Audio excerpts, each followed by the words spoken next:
Després, com he dit, hi ha aquestes rustigrapes on s'estan estrenant diferents coses que potser en grapa no funcionarien tant. Jo només segueixo dos de les que hi ha, que és X-Force i Phoenix. X-Force és molt dolenta, no m'agrada gens, però l'acabaré perquè només quedarà un volum més, perquè ja l'han cancel·lat als Estats Units, així que no hi ha gran massa.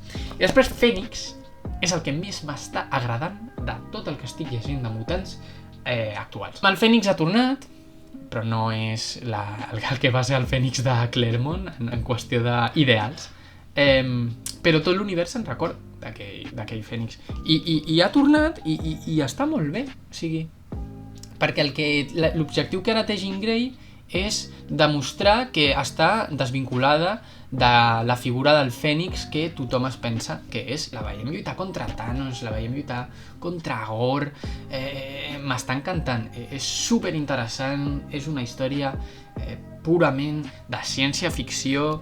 Tenim a la Jean Grey en solitari, fent les coses bé, apareixen personatges famosos de tot l'univers còsmic Marvel.